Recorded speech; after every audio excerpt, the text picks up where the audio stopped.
Apa iya bakal ada hal-hal menarik yang terjadi? I think this is the time to let the adventure begin.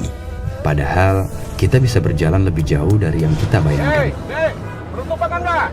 Excuse me, you know where is this place? You can come with us, tapi kamu harus lanjut lagi pakai kapal. Can I join you? Oke? Okay, thank you. Setiap orang butuh perjalanan ke tempat-tempat di luar zona nyaman. I met good people along the way. Their kindness really moved me. Manap, ini ada kebetulan ini mau ke pulau. Tolong diantarlah. My whole sense awakened by this incredible nature. And the people who are sincere can be seen and felt. Supaya bisa terus belajar hal baru. I understand the meaning of her words now. She's the one who introduced me to this place, to let me find an answer.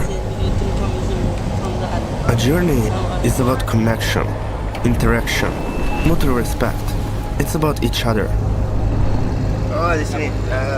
This one was given by my mother. Kamu sudah tepat datang kemari. Not only about receiving, but also about giving. Lengkapi perjalananmu bersama Songkok Nasional After Al-Furqan kita.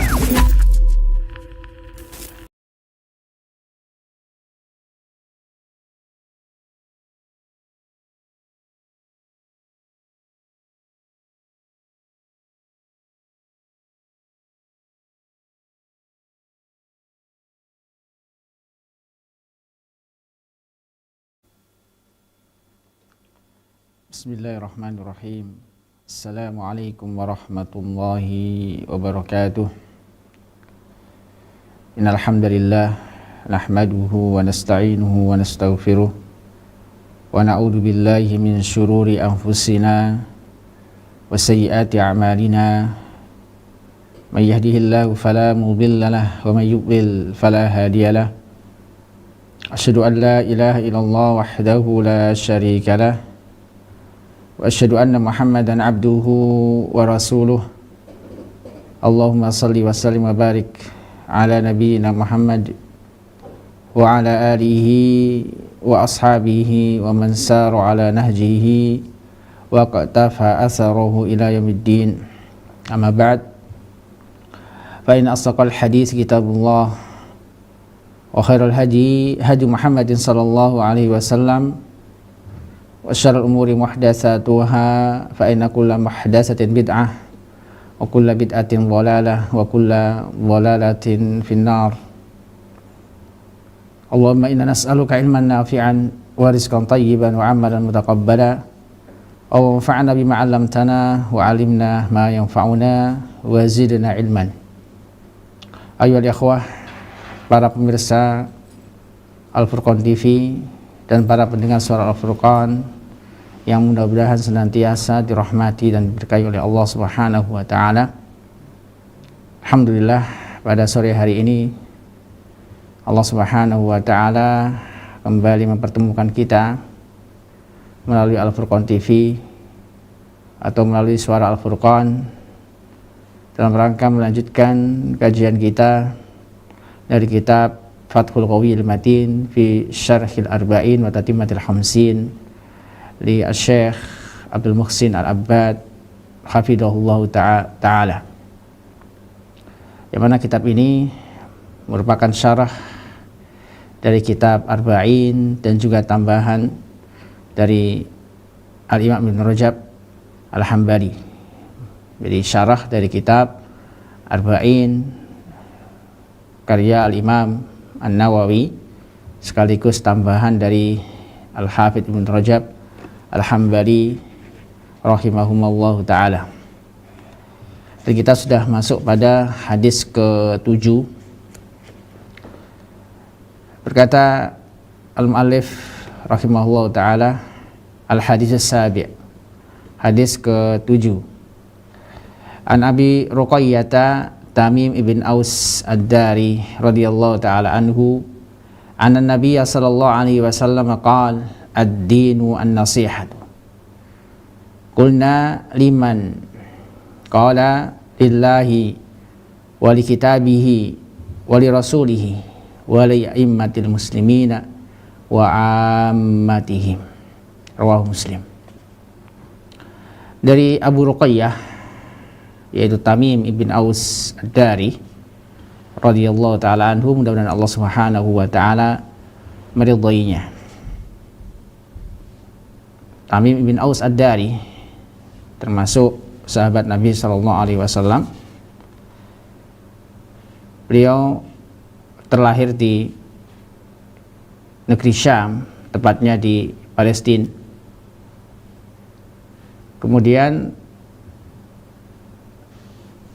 beliau hijrah ke Madinah, dan sebelumnya beliau adalah seorang rahib, seorang pendeta. Kemudian masuk Islam dan hijrah ke Madinah, bertemu dengan Rasulullah SAW dan menyatakan diri masuk Islam pada tahun 9 Hijriah. Pada tahun 9 Hijriah, dan termasuk sahabat yang terkenal, ahli ibadah, dan banyak sekali meriwayatkan hadis-hadis dari Nabi Shallallahu Alaihi Wasallam. Hadis yang paling terkenal yang beliau riwayatkan dari Nabi Shallallahu Alaihi Wasallam yang sampai pada kita, yaitu hadis tentang kisah Jasyasah dan kisah Dajjal. Beliau pernah bertemu dengan keduanya di suatu tempat, dan beliau sampaikan kepada Nabi Shallallahu Alaihi Wasallam. Kemudian Nabi SAW sampaikan kisah beliau di hadapan para sahabat. Ini menunjukkan keutamaan Abu Ruqayyah Tamim ibn Aus Ad-Dari radhiyallahu taala anhu. Beliau tinggal di Madinah sampai kekhalifahan Utsman bin Affan, atau sampai pada masa kekhilafahan Utsman bin Affan radhiyallahu taala anhu. Setelah Utsman bin Affan terbunuh, setelah beliau syahid, beliau pun pindah kembali ke negeri asalnya, yaitu Palestina, sampai beliau wafat di sana.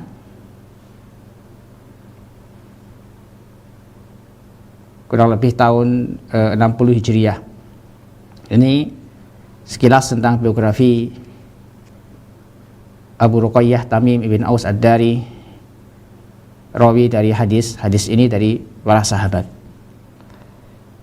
Abu Ruqayyah Tamim ibn Aus Ad-Dari radhiyallahu taala anhu, anna Nabiy sallallahu alaihi wasallam qala, bahwa Nabi sallallahu alaihi wasallam bersabda, ad-dinu an-nasihah, agama itu nasihat.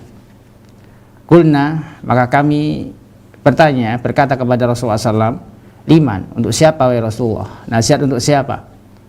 Maka Rasulullah SAW menjawab, qala lillah, untuk Allah, wali kitabihi, untuk kitabnya, yaitu Al-Quran, wali rasulihi, dan untuk rasulnya, yaitu Nabi Muhammad SAW, wala imati al-muslimin, dan untuk para imam, pemimpin kaum muslimin, wa amatihim, dan masyarakat kaum muslimin pada umumnya.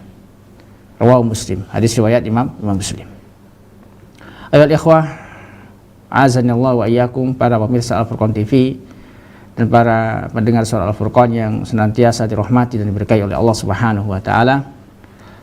Hadis ini termasuk jawami'ul kalim an-Nabi SAW, termasuk hadis-hadis Nabi SAW yang singkat namun memiliki makna yang luas.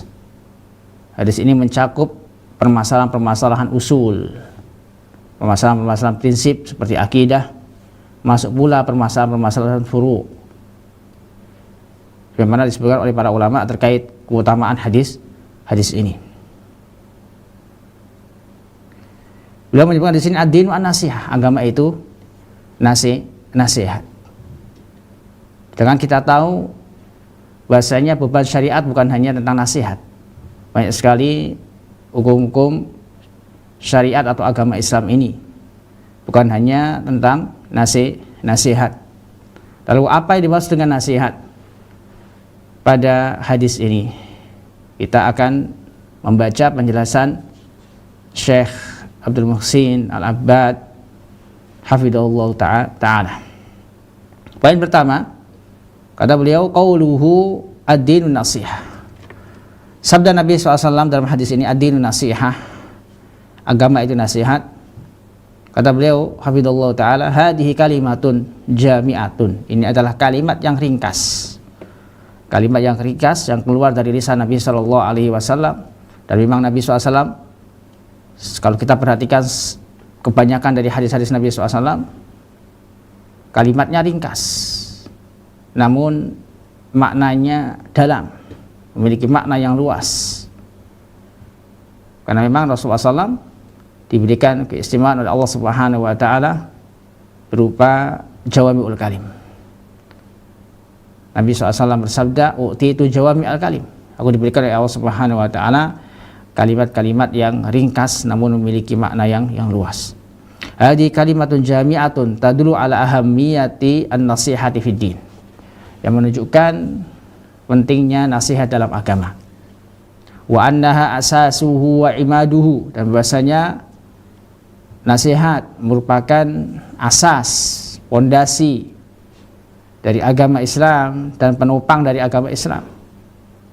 Wa yadkhulu tahtaha ma jaa fi hadis Jibril fi tafsir Rasul sallallahu alaihi wasallam al-islam wal iman wal ihsana wa annahu samma dzalika dinan.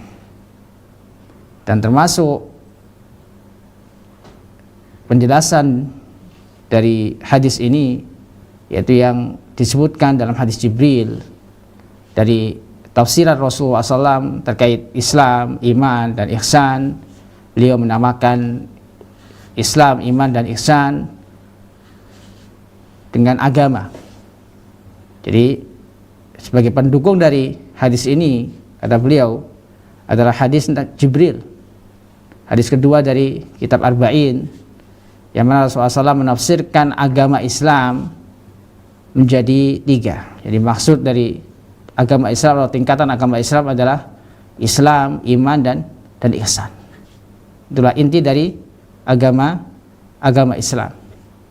Makanya dimaksud dengan ad-din pada hadis ini adalah agama Islam yang mencakup 3 tingkatannya, yaitu tingkatan Islam, iman, dan ihsan, sebagaimana disebutkan dalam hadis Jibril. Nabi SAW bersabda pada hadis Jibril, "Hada Jibril atakum yu'allimukum dinakum." Ini adalah Jibril, maksudnya yang bertanya tentang Islam, iman, ihsan, tentang tanda-tanda hari kiamat, tentang hari kiamat dan tanda-tandanya. Beliau adalah Jibril yang datang kepada kalian untuk menjelaskan, mengajarkan kepada kalian agama kalian. Inilah yang dimaksud dengan ad-din. Wa isbihadul jumlah, dan semisal dengan kalimat ini, qauluhu sallallahu, sabda Nabi SAW, al-hajju arafah. Haji itu arafah. Ini sebagai jawaban dari pertanyaan yang telah kita sebutkan tadi. Nabi SAW menyebutkan dalam hadis ini, adilun nasihat, agama itu adalah nasihat. Padahal beban syariat atau beban agama Islam, permasalahan-permasalahan dalam agama Islam bukan hanya tentang nasihat saja. Jadi agama Islam isinya bukan tentang nasihat saja. Namun kenapa disebutkan di sini adilun nasihat? Ini seperti sabda Nabi SAW yang lain, al-hajju arafah, haji itu arafah. Padahal rukun dari haji bukan hanya wukuf di arafah saja. Ini menunjukkan apa? Kata beliau, wadhalika li'annahu ar-ruknul a'dham. Yang demikian itu karena arafah, wukuf di arafah adalah rukun yang paling besar fil hajj, dalam haji. Alladhi yafutul hajju bi fawatihi, yang mana haji batal atau luput, tidak sah hajinya kalau luput dari wukuf di Arafah atau tidak mengerjakan wukuf di Arafah. Maka demikian juga terkait dengan nasihat. Agama adalah nasihat, menunjukkan bahwasanya nasihat itu penting. Nasihat itu penting dalam agama Islam dan mencakup permasalahan-permasalahan akidah atau permasalahan-permasalahan ahkam. Menunjukkan sekali lagi pentingnya nasihat di dalam agama Islam. Poin yang kedua kata beliau, ja'a fi mustakhraj Abi Awanata anan Nabiy sallallahu alaihi wasallam karrara hadhil jumlah. Disebutkan dalam kitab Mustakhraj karya Abu Awanah bahwa Nabi SAW mengulangi kalimat ini, yaitu kalimat ad-dinun nasihah. Salasan kata beliau, sebanyak tiga kali. Ad-dinun nasihah, ad-dinun nasihah, agama itu nasihat, agama itu nasihat, agama itu nasihat. Beliau ulangi tiga kali. Wa ya fi sahih Muslim biduni tikrar. Sedangkan di sahih Muslim bagaimana dikutip dinukil oleh Imam An-Nawawi pada hadis ke-7 ini, itu adalah riwayat Muslim tanpa pengulangan. Sedangkan di Mustakhraj Abi Awanah disebutkan sebanyak tiga kali. Mustakhraj itu kitab, salah satu kitab dari kitab hadis yang sanadnya atau yang matanya itu sama dengan apa yang ada di Bukhari dan Muslim. Jadi penulisnya menyebutkan hadis-hadis yang ada di Sahih Muslim atau Sahih Bukhari dengan sanadnya sendiri, sanadnya sendiri. Ini namanya mustakhraj, mustakhraj, dan banyak sekali faedah dari kitab mustakhraj. Di antaranya adalah menjelaskan lafaz-lafaz yang tidak ada di Sahih Bukhari dan Muslim, dan terkadang lafaz-lafaz tersebut sebagai penjelas sesuatu yang umum yang ada di riwayat Bukhari atau riwayat Muslim atau riwayat keduanya, atau sebagai tafsir. Ini diantara keutamaan kitab mustakhraj. Jadi intinya mustakhraj adalah kitab yang pendukung dari kitab Sahihain, kitab Bukhari, Sahih Bukhari dan kitab Sahih Muslim. Nah, disebutkan dalam Mustakhraj karya Abu Awanah ada tambahan, yaitu pengulangan kalimat ad-dinun nasihah sebanyak 3 kali. Sedangkan di Sahih Muslim tidak disebutkan. Walamma sami'a sahabah hadhil inayah wal ihtimam bin nasihah wa anna bi hadhil manzilatil azimati qalu liman ya Rasulullah. Dan terkala para sahabat mendengarkan kalimat ini, mendengarkan bahwasanya agama adalah nasihat, mendengarkan bahwasanya Rasulullah SAW sangat memperhatikan masalah nasihat, bahwasanya nasihat dalam agama Islam memiliki kedudukan yang besar, maka mereka pun bertanya kepada Rasulullah SAW, liman ya Rasulullah, untuk siapakah Rasulullah nasihat itu? Maka Rasulullah SAW fa'ajabahum bil khamsil madkurah fil hadis. Maka Rasulullah menyebutkan 5 hal daripada disebutkan dalam hadis. Wa qad jaa'a jama'atin, 5 hal itu adalah lillah, untuk Allah, wali kitabihi, untuk kitab Allah yaitu Al-Quran, wali rasuli, dan untuk rasulnya yaitu Rasulullah SAW Muhammad, dan yang keempat wali a'immatil muslimin, untuk para pemimpin kaum muslimin, yang mencakup para ulama dan para pemimpin kaum muslimin seperti presiden, raja, khalifah, wa amatihim, dan masyarakat Islam pada umumnya. Rasulullah SAW menyebutkan nasihat itu ada pada 5 hal tersebut.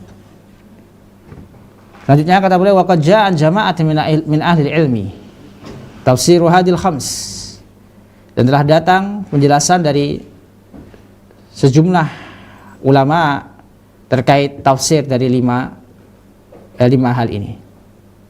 Wa min ahsani dzalika ma jaa'a Nabi Amr ibn Salah fi kitabi siyanati sahih Muslim minal ikhlali wal ghalat wa himayatihi minal isqati was saqat.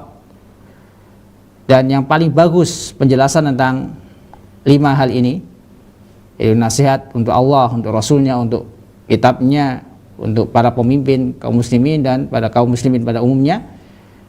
Ada kitab yang paling bagus kata beliau yang menjelaskan 5 hal ini, yaitu kitabnya Imam Abu Amr ibn Salah. Kitab beliau yang berjudul Siyanatu Sahih Muslim minal ikhlali wal ghalat wa himayatihi minal isqati was saqat. Beliau berkata, wan nasihatu kalimatun jami'atun tatadammanu qiyaman nasihil mansuhi lahu biwujuhil khairi iradatan wa fi'lan. Yang maknanya bahwa nasihat itu adalah kalimat atau suatu ungkapan yang mencakup keinginan orang yang menasihati kepada orang yang dinasihati. Jadi keinginan untuk menyampaikan kebaikan kepada orang yang dinasihati, kepada orang yang dinasihati. Keinginan yang tulus yang diungkapkan, yang diinginkan oleh seorang pemberi nasihat kepada orang yang dinasihati. Lalu kata beliau, fan nasihatulillah, dimaksud dengan nasihat untuk Allah tabaraka wa ta'ala. Ini yang pertama, lillah, untuk Allah. Apa yang dimaksud dengan nasihat untuk Allah? Kata beliau, tauhiduhu, yaitu mentauhidkan Allah subhanahu wa ta'ala, mentauhidkan Allah subhanahu wa ta'ala, wa wasfuhu bi sifatil kamali wal jalali, dan mensifati Allah subhanahu wa ta'ala dengan sifat yang sempurna, sifat yang agung, wa tanzih amma yudaduhu wa yukhalifuhu, dan mensucikan Allah subhanahu wa ta'ala dari segala hal, dari setiap sifat yang menyelisihi kesempurnaan sifat-sifat Allah subhanahu wa ta'ala, wa tajannubu ma'asihi, dan meninggalkan kemaksiatan. Jadi meninggalkan segala hal yang dilarang oleh Allah subhanahu wa ta'ala, karena segala yang dilarang oleh Allah subhanahu wa ta'ala apabila dikerjakan maka itu termasuk perbuatan maksiat. Maka seorang ketika meninggalkan larangan Allah subhanahu wa ta'ala, maka sungguh dia telah mengamalkan hadis ini, yaitu an-nasihah lillah. Dia telah melakukan nasihat untuk Allah subhanahu wa ta'ala, yang diantaranya adalah dengan cara meninggalkan maksiat terhadap Allah subhanahu wa ta'ala, wal qiyam bi ta'atihi, dan melaksanakan ketaatan kepada Allah subhanahu wa ta'ala, wa mahabihi biwasfil ikhlas, dan mencintai Allah subhanahu wa ta'ala dengan ikhlas, dengan penuh keikhlasan, wal hubbu fihi wal bughdi fihi, cinta dan benci karena Allah subhanahu wa ta'ala. Dia seorang dikatakan melakukan nasihat untuk Allah subhanahu wa ta'ala ya tatkala dia hanya mencintai Allah subhanahu wa ta'ala. Dia cinta dan benci karena Allah subhanahu wa ta'ala. Dia membenci kemaksiatan sehingga dia meninggalkan kemaksiatan tersebut karena takut terhadap ancaman Allah subhanahu wa ta'ala. Dan juga dia memperingatkan orang dari perbuatan-perbuatan yang dilarang oleh Allah subhanahu wa ta'ala. Dan juga kata beliau, wa jihad man kafara bihi ta'ala, dan juga berjihad memerangi orang-orang yang berbuat kufur kepada Allah subhanahu wa ta'ala, wa madhaha dzalik, dan yang semisal dan semisalnya, wa du'a ila dzalika, dan juga berdakwah, wal hasu alaih wan nasiha wal hasu alaih, dan juga menganjurkan orang untuk senantiasa berjihad, memperjuangkan agama Islam, memperjuangkan agama Allah subhanahu wa ta'ala. Ini termasuk an-nasihah lillah. Jadi kata beliau, an-nasihah lillah itu mencakup perkara-perkara tauhid, karena kita sejatinya diberitakan oleh Allah subhanahu wa ta'ala untuk beribadah hanya kepada Allah subhanahu wa ta'ala. Maka apabila kita menjalankan tauhidullah, beribadah hanya kepada Allah subhanahu wa ta'ala, dan juga merealisasikan tauhid, menerapkan tauhid pada diri kita, pada keluarga kita, dan seluruh kaum muslimin, maka sungguh kita telah melaksanakan an-nasihah lillahi azza wa jalla. Ini penjelasan singkat tentang an-nasihah lillahi ta'ala. Yang intinya adalah kita memperjuangkan agama Allah Subhanahu wa taala. Kita membela agama Allah Subhanahu wa taala yang diawali dengan memperkuat tauhid, mengajak orang kepada tauhid, kepada tauhidullah, beribadahnya kepada Allah Subhanahu wa taala dan merealisasikannya. Yang kedua yang dimaksudkan an-nasihah li kitabihi, kata beliau, wan nasihatu li kitabihi al-imanu bihi. Ya, termasuk nasihat kepada kitabnya, kepada kitab Allah Subhanahu wa taala yaitu Al-Qur'an, yaitu dengan mengimani Al-Qur'an. Mempercayai, meyakini bahwasanya Al-Qur'an adalah kalamullah. Berasal dari Allah Subhanahu wa taala. Diturunkan oleh Allah Subhanahu wa taala melalui Jibril kepada Nabi Muhammad sallallahu alaihi wasallam. Wa ta'dhimihi wa tanzihi. Mengagungkan Al-Qur'an, mensucikan Al-Qur'an, wa tilawatihi haqqa tilawatihi. Dan membacanya dengan sungguh-sungguh. Wal wuquf ma'a awamirihi wa nawahihi. Dan senantiasa berhenti dengan melaksanakan perintah-perintah yang disebutkan dalam Al-Quran dan juga meninggalkan larangan-larangan yang disebutkan dalam Al-Quran. Artinya mengamalkan apa yang ada dalam Al-Quran, mentadaburinya, menghafalkannya, mengajarkannya, mendakwakannya, wa tafahumi ulumihi, dan berusaha untuk memahami ilmu-ilmu yang ada dalam Al-Quran. Karena semua yang ada dalam Al-Quran isinya adalah ilmu yang bermanfaat untuk kita di dunia maupun di akhirat. Dan Allah jelaskan semua yang ada, semua kemaslahatan, semua yang menjauhkan diri kita dari kemadaratan, dan dijelaskan oleh Allah Subhanahu wa taala. Tidak tertinggal sedikit pun, kata Allah Subhanahu wa taala, ma farratna fil kitabi min syai'. Tidak luput, tidak aku tinggalkan sedikit pun segala kebaikan yang ada di dalam Al-Quran. Artinya Allah Subhanahu wa taala semua kebaikan telah dijelaskan oleh Allah Subhanahu wa taala dalam Al-Quran. Semua yang menyebabkan kemadaratan atau kerusakan telah diperingatkan oleh Allah Subhanahu wa taala di dalam Al-Quran. Maka orang yang mempelajari Al-Quran, memahaminya, mengamalkannya, mendakwahkannya, maka sungguh dia telah melakukan an-nasihah li kitabi, melakukan nasihat untuk kitab Allah Subhanahu wa taala yaitu Al-Qur'an.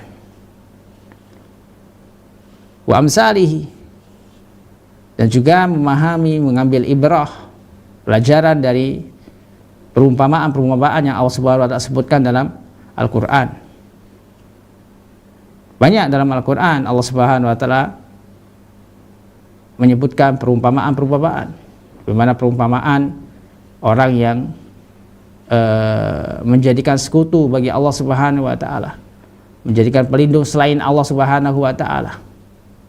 Seperti dalam surat Al-Ankabut, ya Allah gambarkan seperti orang yang seperti laba-laba yang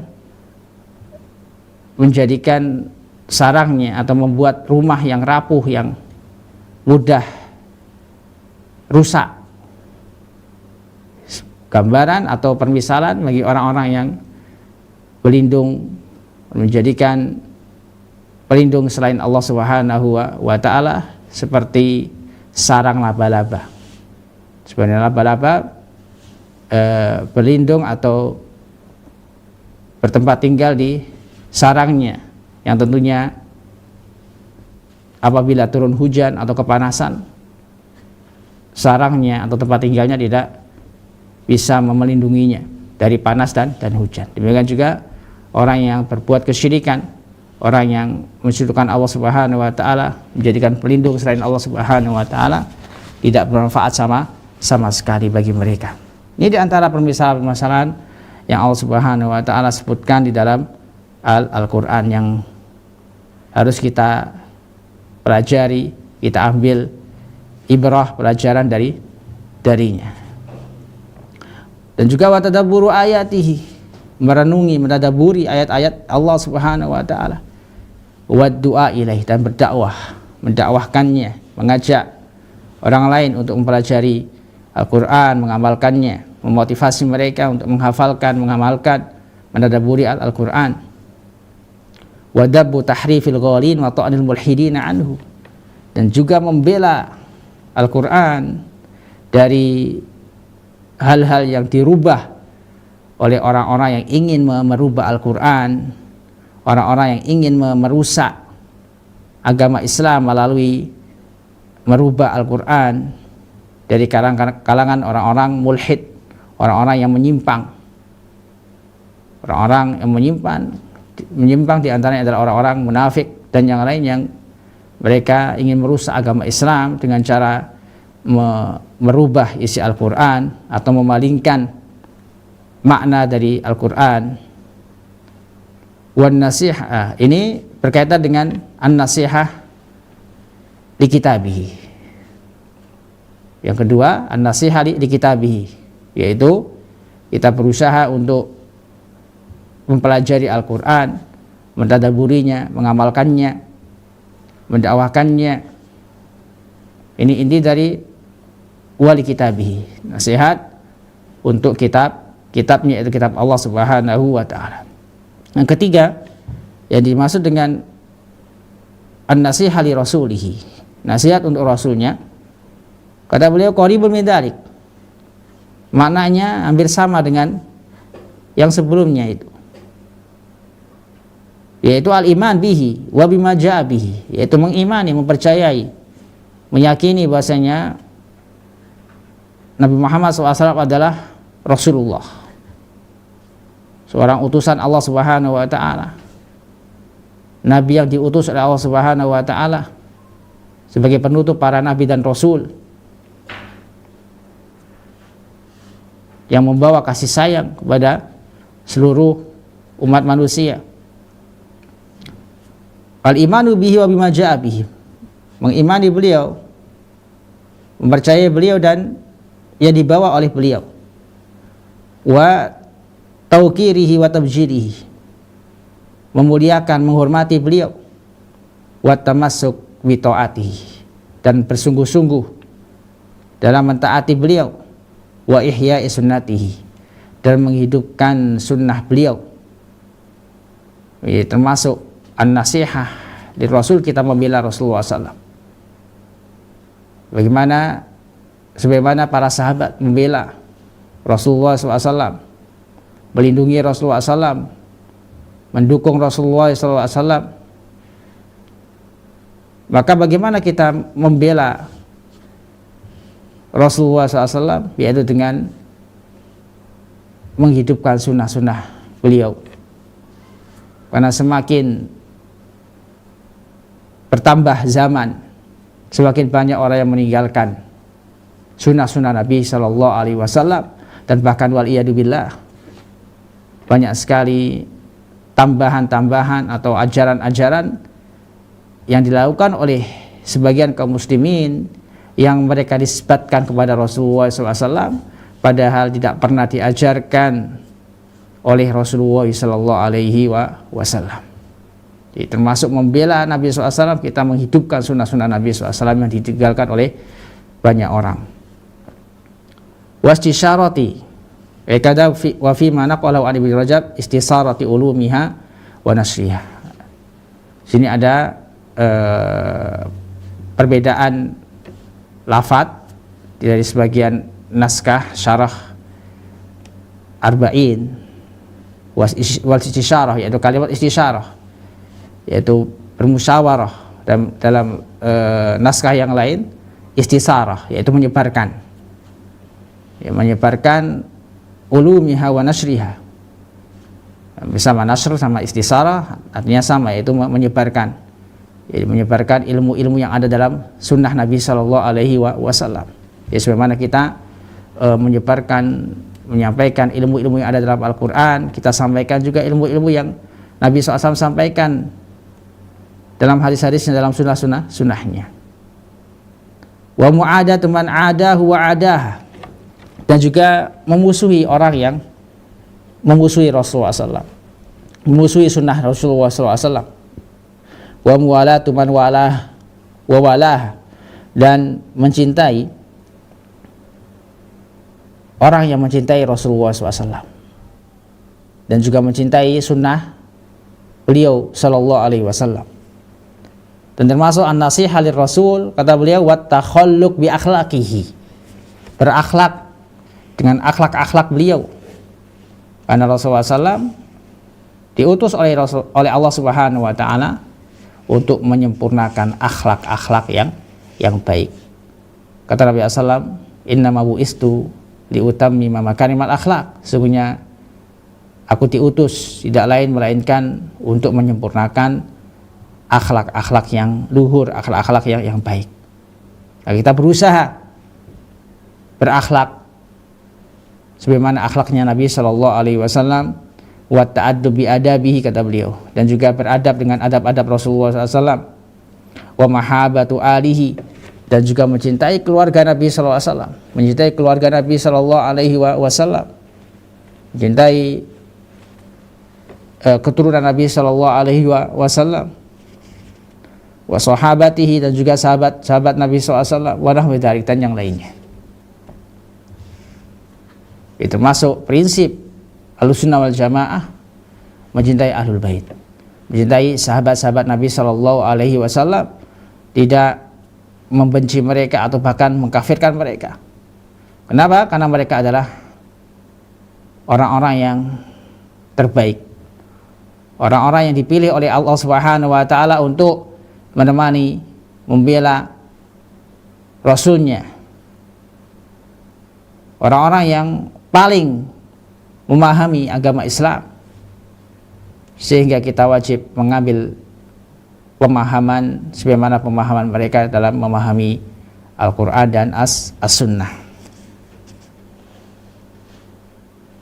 Ini bagian yang ketiga yang dimaksud dengan an-nasihah lir Rasul, nasihat untuk Rasulullah Sallallahu Alaihi Wasallam, yaitu dengan cara kita mengimani kerasulannya, mencintainya, mengamalkan sunnah-sunnahnya. Yang keempat, wan nasihatu li a'immatil muslimin, yaitu nasihat untuk para pemimpin kaum muslimin. Kata beliau, ay li khulafaihim, yaitu untuk pemimpin-pemimpin mereka, pemimpin kaum muslimin, wa qadatihim, panglima-panglima kaum muslimin. Muawanatuhum alal haq, bagaimana menasihati mereka? Yaitu dengan membantu mereka di atas kebenaran, wa ta'atuhum fihi, dan mentaati mereka, wa tambihim wa tadkirihim birifqin wa lutfin, dan juga memperingatkan, menasihati mereka, mengingatkan mereka dengan kelembutan, dengan sopan dan kelembutan, bukan malah menghina mereka, mendoakan keburukan kepada mereka,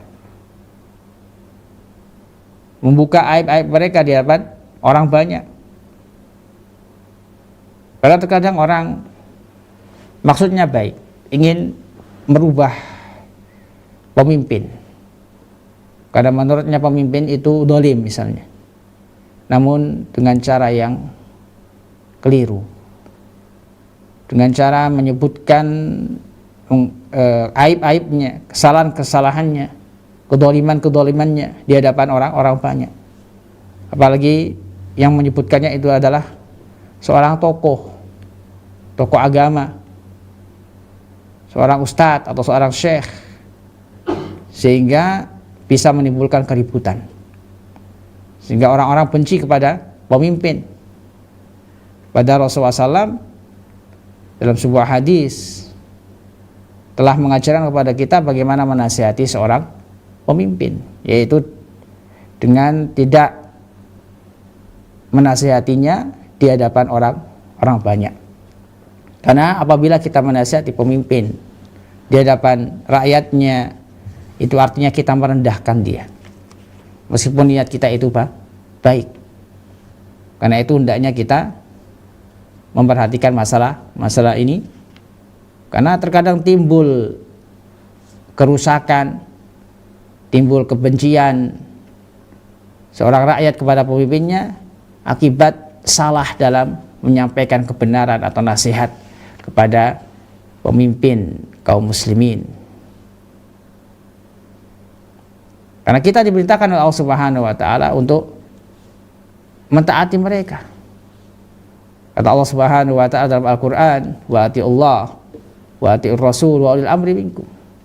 Taatilah Allah dan taatilah Rasul dan ulil amri minkum, yaitu pemimpin kalian. Tentunya mentaati pemimpin kaum muslimin dalam hal-hal yang diridhoi oleh Allah Subhanahu wa taala. Dalam hal-hal yang diridhoi oleh Allah Subhanahu wa taala, karena tidak ada ketaatan bagi orang-orang atau pemimpin yang menyuruh kepada kemaksiatan. Kata Nabi SAW, la ta'ata li makhlukin fi maksiatil khaliq. Tidak ada ketaatan kepada seorang makhluk dalam rangka memaksiati al-khaliq, yaitu Allah Subhanahu wa taala. Meskipun demikian, ketika kita terdolimi oleh pemimpin kita, maka janganlah kita balas kezaliman tersebut dengan merendahkan mereka, mendoakan keburukan kepada mereka. Kita minta kepada Allah Subhanahu wa taala kita. Sedangkan kezaliman mereka kita serahkan kepada Allah Subhanahu wa taala, karena dampak dari kita memerangi mereka, membalas kezaliman mereka, itu sangat besar sekali dampaknya, kerusakannya. Namun jika kita menasihati mereka dengan cara yang baik, sebagaimana yang diajarkan oleh Rasulullah SAW, dengan tidak mempermalukan mereka, membuka aib-aib mereka, atau mengajak orang untuk memusuhi mereka, maka akibatnya akan baik. Kalau kita tidak melakukan yang demikian itu, atau bahkan kita mendoakan kebaikan bagi mereka. Ini termasuk nasihat kepada pemimpin kaum muslimin. Jika kita tidak bisa menasihati secara langsung, kita doakan mereka. Kita doakan agar Allah Subhanahu wa taala merubah mereka. Karena yang bisa merubah keadaan mereka adalah Allah Subhanahu wa taala. Jadi kita bersabar terhadap kezaliman mereka. Namun apabila kita ada kesempatan untuk menasihati mereka secara khusus, kita nasihati dengan cara yang baik. Kalau tidak bisa, maka cukup kita doakan kebaikan. Karena bisa jadi kezaliman seorang pemimpin itu ujian dari Allah Subhanahu wa taala. Ujian dari Allah Subhanahu wa taala agar kita kembali kepada Allah Subhanahu wa taala. Agar kita bertaubat kepada Allah Subhanahu wa taala.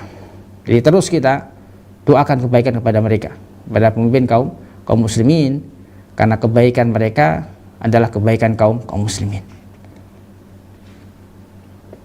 Kata beliau, wa wujanabatul khuruj alaihim, dan menghindarkan diri kita dari memberontak pada mereka.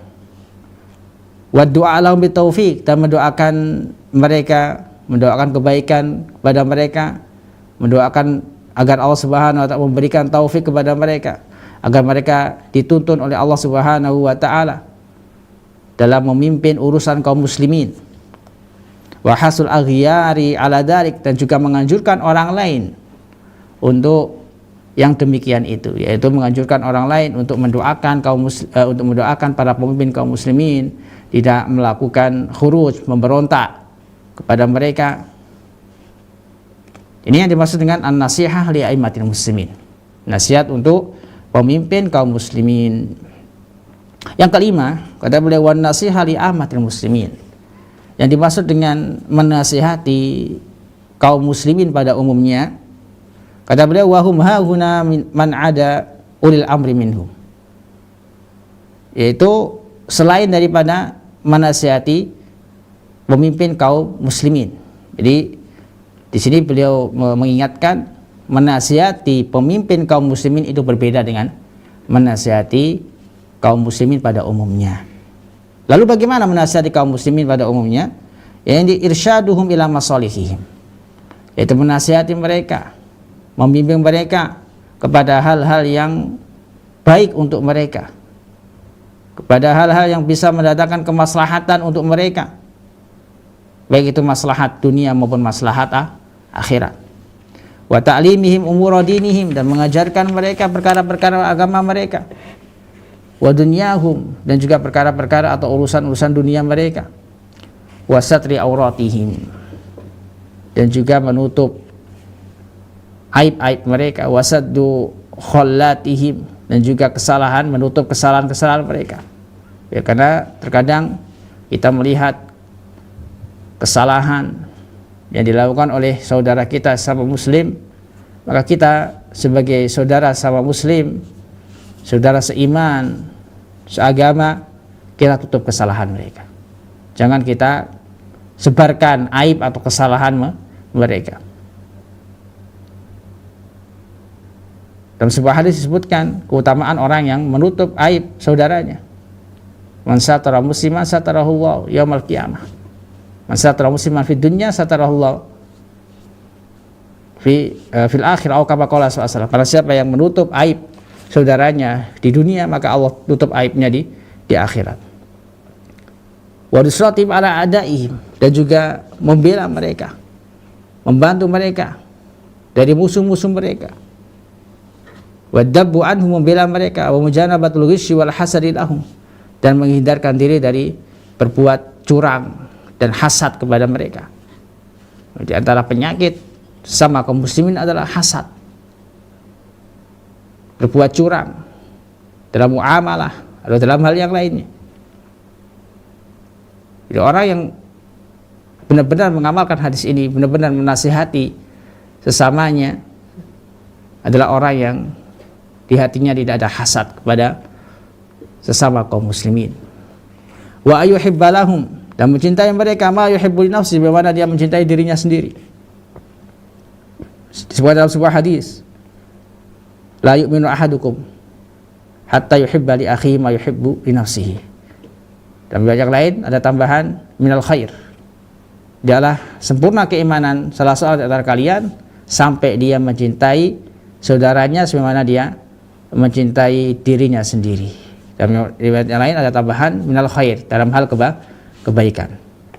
Jadi mencintai kebaikan untuk saudaranya sebagaimana dia mencintai kebaikan untuk dirinya sendiri. Wa yakrahu lahum ma yakrahu li nafsihi. Jadi sebagaimana dia mencintai saudaranya, dia juga membenci segala hal yang dibenci oleh saudaranya. Wa ma syabah dzalik, dan yang semisalnya. Ini penjelasan singkat dari beliau terkait nasihat untuk Allah, kitabnya, rasulnya, pemimpin kaum muslimin dan kaum muslimin pada umumnya. Kemudian beliau tutup pada poin ketiga, yaitu faidah dari hadis ini. Kata beliau, mimma yustafad minal hadis. Faidah-faidah yang dikeluarkan dari hadis ini. Pertama, kata beliau, bayanu admi sya'nin nasihati, bayanu idhami sya'nin nasihati wa adhimi manzilatiha minad din. Penjelasan tentang besarnya kedudukan nasihat dalam agama Islam. Yang kedua, bayan liman takun nasihat. Penjelasan yang kedua, penjelasan untuk siapakah nasihat ini. Untuk siapa nasihat? Nasihat ini disebutkan untuk lima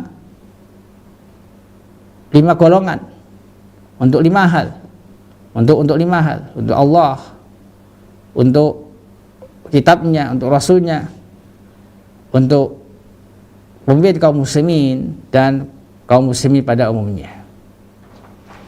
Maka faedah yang ketiga kata beliau, al-hasu 'ala nasihati fil khamsil madhkurati fil hadis. Di hadis ini terdapat anjuran agar kita menunjukkan nasihat kita kepada 5 hal yang disebutkan dalam hadis ini. Yang keempat kata beliau, hirsus sahabah ala ma'rifati umuriddin, kesungguhan para sahabat dalam mempelajari perkara-perkara agama. Karena Rasulullah SAW ketika menyebutkan ad-din nasihah, para sahabat langsung bertanya kepada Rasulullah SAW, liman, untuk siapa wahai Rasul? Menunjukkan kesungguhan mereka dalam mengetahui perkara-perkara agama Islam. Kata beliau, wadzalika bisu'alihim lima taqulu nasihah, yaitu dengan pertanyaan mereka untuk siapa nasihat itu. Yang kelima, annad dina yutlaqu alal amali likaunihi samman nasihata dinan. Jadi antara makna makna agama adalah amal. Karena kalimat ad-din dalam bahasa Arab terkadang memiliki makna pembalasan. Contoh dalam surah Al-Fatihah, Maliki Yaumiddin, yang merajai di hari pembalasan. Namun din dalam hadis ini maknanya adalah amal. Jadi Rasulullah SAW dalam hadis ini menamakan nasihat adalah din, yaitu amal, yaitu dengan mengamalkan agama Islam. Mengamalkan agama Islam yang bersumber dari Allah dan Rasulnya, sebagaimana yang disebutkan dalam Al-Quran, dalam As-Sunnah, dan yang dipahami oleh para salafus as-salih, para sahabat ridwanullahu alaihim ajma'in. Wallahu ta'ala a'lam. Demikian penjelasan beliau Syekh Abdul Muhsin Al-Abbad hafizahullah ta'ala dari hadis yang ketujuh, yaitu hadis Tamim bin Aus Ad-Dari radhiyallahu ta'ala anhu. Baik, kita lanjutkan insyaallah hadis berikutnya pada pertemuan berikutnya biidznillah ta'ala. Kita tutup kajian kita dengan bacaan kafaratul majlis. Subhanakallahumma bihamdika asyhadu an la ilaha illa anta astaghfiruka wa atubu ilaik. Assalamualaikum warahmatullahi wabarakatuh. Al Furqan TV, saluran pendidikan, dakwah dan inspirasi Islami.